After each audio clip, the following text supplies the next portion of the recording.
Revelações sobre o terremoto político que sacode o Brasil. A Operação Lava Jato atingiu essa semana o ex-presidente Lula. Ameaçado de prisão, o ex-presidente tentou se tornar ministro, o que o afastaria do juiz Sérgio Moro. Mas o grampo telefônico divulgado no mesmo dia mudou tudo. As gravações mostram Lula que o Brasil desconhecia. Essa é a nossa reportagem da semana.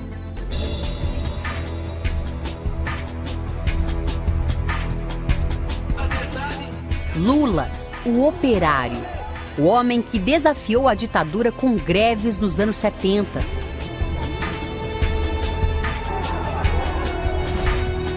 O político que governou o Brasil com as mais altas taxas de popularidade.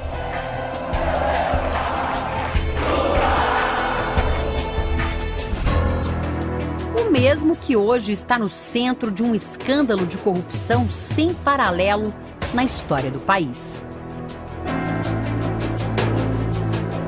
A Operação Lava Jato detona poderosos há exatos 2 anos e agora expõe o ex-presidente Lula como jamais aconteceu. Na semana em que ele tentou ser ministro e não conseguiu, Lula vive o pior momento de sua história. Na mira dos investigadores, ele é grampeado e o que se ouve assusta o país.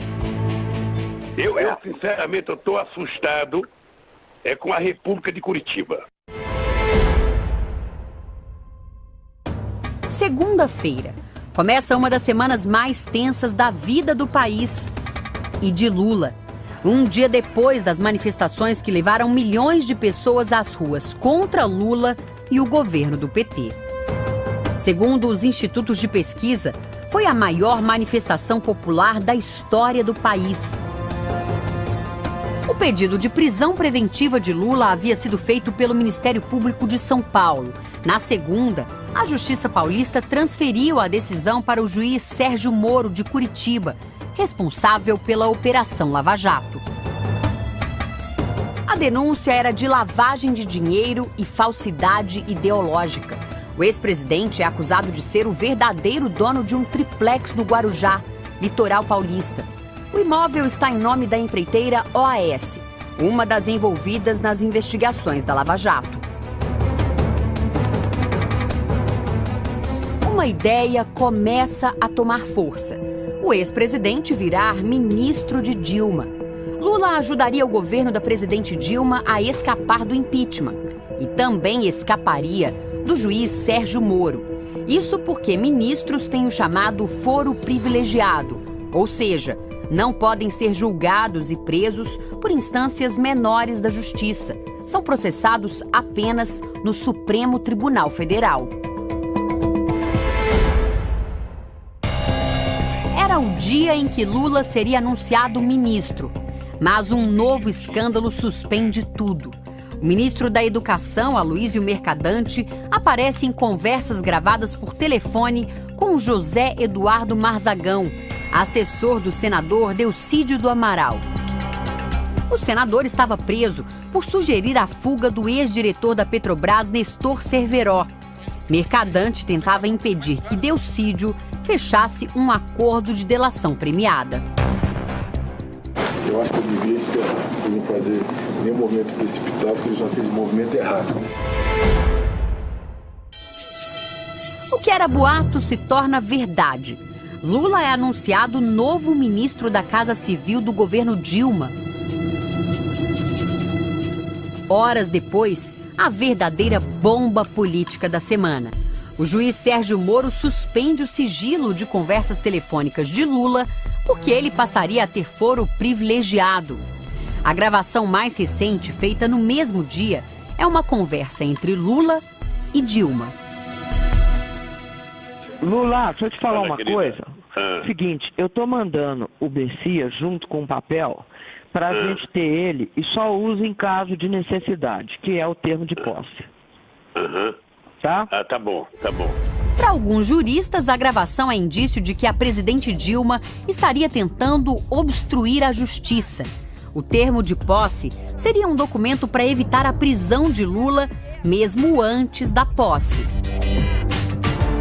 Na sequência, o Brasil conheceu várias gravações de Lula, de alguns familiares dele, de ministros e de ex-ministros. Uma rara oportunidade de saber como são as conversas nos bastidores do poder. Um choque para os brasileiros.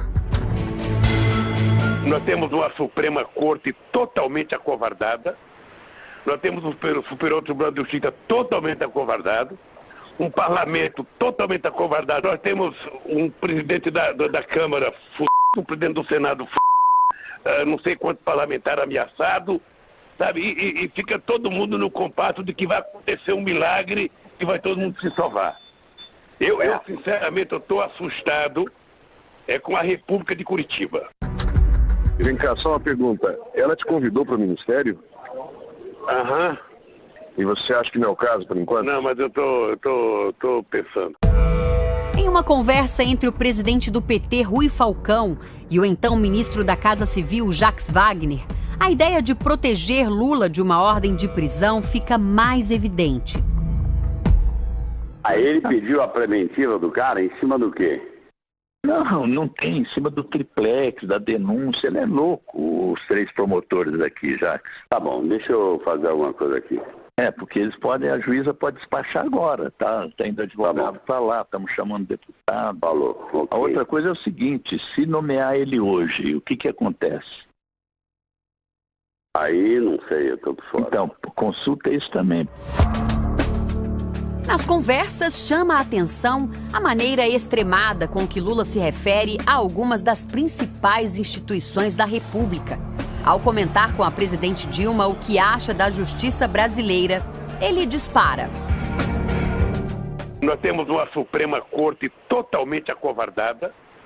Nós temos um Superior Tribunal de Justiça totalmente acovardado. O ministro Celso de Mello, do Supremo, reagiu com veemência. Esse insulto ao Poder Judiciário, além de absolutamente inaceitável e passível da mais veemente repulsa por parte desta Corte Suprema, traduz, no presente contexto da profunda crise moral que envolve os altos escalões da República, uma reação torpe e indigna, típica de mentes autocráticas e arrogantes. Em conversa com Sigmaringa Seixas, advogado e político ligado ao PT, Lula ataca o procurador-geral da República, Rodrigo Janot, nomeado pela presidente Dilma. É porque ele recusou 4 pedidos de investigação a Aécio e aceitou a primeira de um bandido do Acre contra mim. Pois é, mas se fizer uma petição... Essa é a gratidão dele por ele ser procurador. Da Suíça, o procurador Janot respondeu: não sei que gratidão é essa. O que eu sei é que eu entrei no meu cargo por concurso público. Tenho 32 anos de carreira. Percorri toda a minha carreira, estou em final de carreira. E se eu devo a alguém esse meu cargo, é a minha família. Ao falar com o ministro Jacques Wagner, Lula cita a juíza Rosa Weber, do Supremo, que iria julgar um pedido dele. Lula parece pedir que Wagner fale com a presidente Dilma para que ela o ajude. Ô Wagner, eu queria que você visse agora, falar com ela, já que ela está aí, falar o negócio da Rosa Weber. Tá bom. Que está na mão dela para decidir. Falou. Se homem não tem saco, quem sabe uma mulher corajosa possa fazer como não fizeram. Falou. Tá bom? Combinado. A ministra Rosa Weber não atendeu ao pedido da defesa de Lula. Para o professor de filosofia Roberto Romano, os diálogos revelam descontrole do ex-presidente. Me parece mais um político importante, desesperado, né, usando uma linguagem inadequada, no mínimo, às famílias brasileiras, né, e reclamando de todos os poderes, né. Eu acho que 90% daquelas degravações mostram mais o desespero de uma pessoa que foi poderosa e que hoje está acuada. As gravações também revelam um lado dos nossos políticos jamais visto publicamente. O diálogo com o prefeito do Rio de Janeiro segue um rumo inusitado. Eduardo Paes faz piadas com o sítio em Atibaia, interior de São Paulo, que, segundo a suspeita do Ministério Público, pertence ao ex-presidente. No papel, o sítio está registrado em nome de Fernando Bittar, amigo da família de Lula, e Jonas Suassuna, sócio de um filho do ex-presidente. Agora, da próxima vez, o senhor me para com essa vida de pobre, com essa tua alma de pobre, comprando esses barcos de sítiozinho vagabundo, que sou uma alma de pobre. Todo mundo que fala aqui no Rio, eu falo o seguinte, ó, imagina se fosse aqui no Rio, esse sítio dele, não é em Petrópolis, não é em Itaipava, é como se fosse em Maricá. É uma de lugar. Esse barquinho dele é em São Pedro da Aldeia, Araruama, não é em Búzios nem Anja. É um cafona, que o senhor não perdeu essa sua alma de pobre. Isso que é a maior desgraça que eu estou vendo nesse processo todo. É isso. No dia seguinte, Eduardo Paes pediu desculpas. Na verdade, eu vim aqui pedir desculpas. Né? Nessa conversa, eu faço uma série de brincadeiras de muito mau gosto, né? Enfim, sendo ofensivo, inclusive com cidades do meu estado. Queria pedir desculpas à população de Maricá, pedir desculpas à população da minha cidade por ter feito essas brincadeiras de mau gosto. Os áudios da Lava Jato foram gravados entre 19 de fevereiro e 16 de março. A conversa de Lula com Dilma, gravada depois da suspensão do grampo telefônico, divide a opinião dos juristas. Ele deu publicidade ao público brasileiro, à nação brasileira, de um fato que ele considerou gravíssimo, e eu também considero gravíssimo, de alguém estar sendo nomeado para ser blindado contra o Poder Judiciário de uma decisão mais rápida, sendo nomeado ministro. No dia seguinte, o ex-presidente Lula divulgou uma carta aberta à população, onde diz que acredita no judiciário e nas instituições, mas não se desculpou.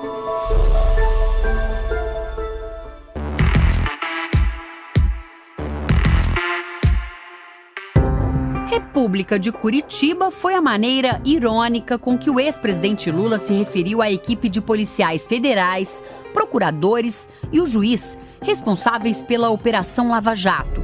O termo República se justifica pela dimensão dos resultados alcançados.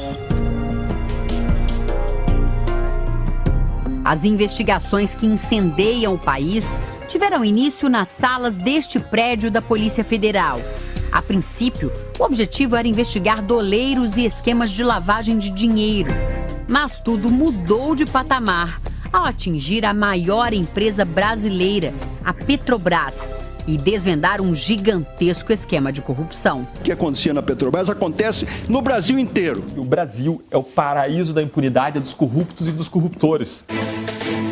179 pessoas já foram acusadas, 93 estão condenadas. Somado, o tempo de cumprimento das penas chega a 990 anos e 7 meses. A investigação vai além dos políticos do PT. E quando se refere a autoridades com foro privilegiado, as informações são mandadas para Brasília. O presidente da Câmara, Eduardo Cunha, já foi denunciado por receber propina, ter contas não declaradas no exterior e lavar dinheiro. O presidente do Senado, Renan Calheiros, é investigado por denúncias feitas em várias delações. O senador de oposição e candidato derrotado nas últimas eleições, Aécio Neves, também é citado. Na delação, o senador Delcídio acusa Aécio de receber propinas da estatal Furnas, de pedir a maquiagem de dados do Banco Rural no escândalo do Mensalão. E também acusa Aécio de ser beneficiário de uma conta secreta aberta em um paraíso fiscal em nome da família. A investigação do maior desvio de verbas públicas da história do país chegou a nomes até então tidos como intocáveis no setor empresarial. Vários dirigentes de empresas estão presos. Marcelo Odebrecht, dono de um império avaliado em 100 bilhões de reais, já foi condenado a 19 anos e 4 meses de prisão. Em Curitiba foi montado um verdadeiro quartel-general. Participam das investigações da Lava Jato 10 delegados da Polícia Federal, 12 procuradores da República e um juiz. Nesta semana, o repórter Eduardo Ribeiro visitou o quartel-general da Lava Jato em Curitiba. O delegado federal que comanda o combate ao crime organizado nos mostra quão isolada trabalha a equipe dele. O quartel-general da operação tem leitor biométrico na porta. Apenas 16 pessoas têm acesso. 2 anos atrás, a Operação Lava Jato começou numa sala pequenininha aqui atrás de mim e logo isso cresceu rapidamente. Aqui, ó, custódia e processamento de materiais. Hoje, são pelo menos 5 salas com uma única entrada, acesso restrito. Nós estamos diante de provas e mais provas coletadas ao longo da operação e todas elas vão ser, ao seu momento, digitalizadas. Vão para o computador para ficar à disposição da equipe. E a gente nota, olha aqui, ó, ainda alguns malotes. Tem material que ainda não foi aberto. Nós tivemos que criar depósitos especiais no prédio para manter a custódia das provas e, de acordo com a necessidade, a gente vai aumentando, né? O perito Rodrigo abre para a gente agora a porta de uma sala que fica permanentemente fechada aqui nesse departamento específico da Polícia Federal. É muito barulhento, mas eu justifico para vocês por que esse barulho. São vários computadores trabalhando ao mesmo tempo para tentar desbloquear aparelhos que foram apreendidos durante a Operação Lava Jato. São telefones celulares e computadores, na maioria dos casos. Nesse instante, o sistema está tentando quebrar uma senha de um aparelho que foi apreendido com um dos suspeitos, um dos acusados. Ele tenta 1 milhão de senhas por segundo, aleatoriamente. Somente nesse caso específico, o sistema já tentou mais de 94 bilhões de vezes. E na maioria dos casos, os peritos daqui têm tido sucesso. Os jornalistas Mark Souza e Denian Couto também conversaram com 6 dos delegados da Lava Jato e mostraram as instalações onde os presos recebem familiares e advogados. Nós estamos entrando agora na custódia da Polícia Federal aqui de Curitiba. É esse local que abriga os presos da Lava Jato. E eles só conseguem conversar com os advogados e familiares através do parlatório, que é essa sala que nós estamos entrando agora. Funciona bem semelhante àquele esquema que a gente vê nos filmes. Tem um vidro que tem segurança reforçada, o preso fica daquele outro lado. Aqui, nesta cadeira, se sentam advogados, familiares, e eles conseguem conversar através do telefone. Daquele lado ali, sentam algumas das figuras mais importantes da Operação Lava Jato, como o maior empreiteiro do Brasil, Marcelo Odebrecht. Uma ferramenta importante da investigação é a delação premiada. Ninguém da equipe imaginava até onde isso iria, né? Porque teve, com as delações, foi possível ampliar muito o foco da investigação, objeto da investigação, então vários empresários começaram a colaborar, então isso deu maior amplitude para os fatos. Ele era merecedor de 5 milhões de dólares. Esse tipo de delação ocorre quando o réu decide colaborar com a justiça e revela detalhes dos esquemas criminosos em troca da diminuição da pena. Um dos requisitos para que uma delação com um acordo de colaboração premiada seja aprovado é que o colaborador traga novos fatos. A grande virtude da colaboração é acelerar a investigação e permitir que a gente chegue a condenações de forma mais rápida. Já são mais de 20 os delatores do esquema que sangrou a maior estatal brasileira. As revelações sobre propinas e lavagem de dinheiro na Petrobras agitaram este outro prédio, o da Justiça Federal. Na rotina do prédio, essa é uma parte vital. Para entrar aqui, você passa por um detector de metais e todas as testemunhas são filmadas por aquela câmera ali. O corredor dá acesso a diferentes salas de audiência. Sabe aquelas declarações que chocaram o país, com nomes, valores e procedimentos que comprovam casos de corrupção? Tudo aconteceu nesta sala. O juiz federal Sérgio Moro coordena as audiências daquela cadeira. A testemunha senta-se exatamente aqui e este microfone fica à disposição dela. Tudo gravado. Eu tenho confiança de que nós, brasileiros, vamos conseguir superar esses problemas. Entre segredos e decisões, o juiz federal Sérgio Moro dá palestras como esta, semana passada em Curitiba. Mesmo sem dar entrevistas, Moro ganhou repentina simpatia popular. Acontece que discrição e anonimato são ferramentas úteis quando se denuncia desvios de mais de 10 bilhões de reais. No Paraná, o Ministério Público Federal fica bem aqui, no centro de Curitiba. Mas com o tempo, as equipes que integram a Operação Lava Jato precisaram de mais espaço e também um pouco mais de privacidade. Com isso, essa equipe atravessou a avenida e foi para aquele prédio, onde algumas salas foram alugadas para servir de quartel-general da operação. O detalhe é que, trabalhando ali, os procuradores da República se tornaram também vizinhos da maior vítima desse esquema de corrupção, a Petrobras, que também mantém um escritório ali dentro.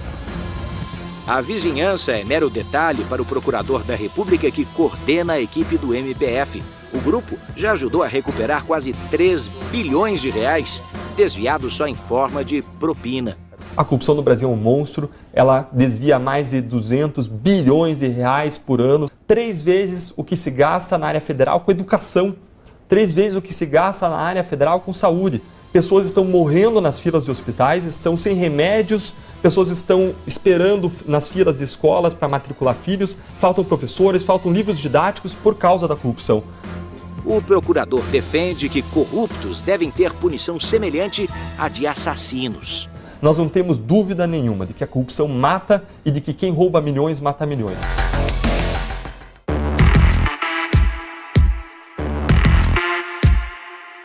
Convidamos o novo ministro a assinar. Mesmo com o vazamento dos áudios, Lula foi empossado ministro-chefe da Casa Civil. Se quiser, ele não precisa justificar para ninguém. É a escolha dele. De por que razão? Ela é que decidiu. Ele teria todos os títulos para ser o chefe da Casa Civil. Ele tem uma capacidade imensa de coordenação, de intuição política e de diálogo. No entanto, nessa situação extremamente complicada em que ele se encontra, me parece que foi uma ação imprudente, tanto dele de aceitar, quanto da presidente de nomeá-lo. O agravamento da crise provocou reações no Congresso. O PRB foi o primeiro partido da base aliada a romper com o governo.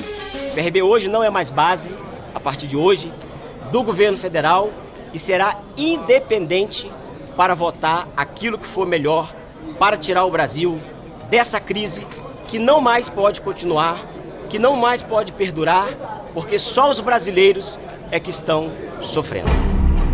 Na mesma quinta-feira, foi instalada na Câmara dos Deputados a comissão de impeachment da presidente Dilma.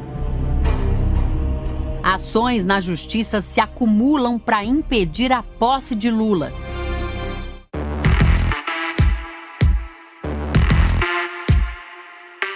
No fim de semana, surgem novos indícios de que o sítio em Atibaia realmente pertence a Lula. Uma revista semanal divulga uma minuta de transferência da posse ao ex-presidente e à ex-primeira-dama, e fotos de objetos pessoais do casal e de parentes. Em outra gravação, liberada pela Justiça, o filho de Lula, Fábio Luiz, conversa com Calil Bittar, irmão de Fernando, um dos que aparecem como proprietários do sítio. Na conversa, Calil consulta Fábio sobre quem deveria chamar para um churrasco no sítio. Haveria um protesto e seria preciso ocupar o imóvel. Veja que o filho de Lula é quem autoriza o irmão do suposto dono do imóvel a levar um convidado para lá. Não, eu vou ver se eu convenço o Fabiano de vir para cá, né? É uma boa. Tá? Eu tenho a sua autorização para isso, tem? Tem que ter autorização para tudo, meu amor. Ainda na sexta, manifestações em apoio a Lula, ao PT e ao governo reuniram pessoas em todo o país. Lula participou do ato em São Paulo. Eu espero que seja uma lição. Quase ao mesmo tempo, o ministro do Supremo Tribunal Federal, Gilmar Mendes, suspendeu a posse do ex-presidente na Casa Civil e devolveu a investigação ao juiz Moro em Curitiba. Ainda cabe recurso.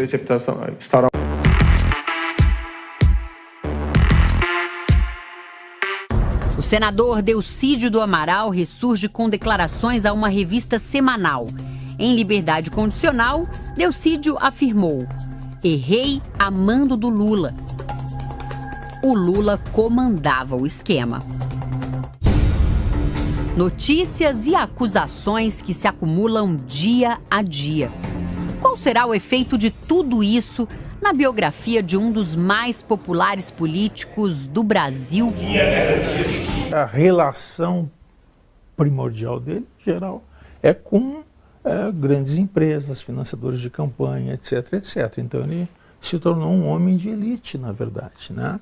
Só que com um discurso de como se fosse ainda, né, pobre.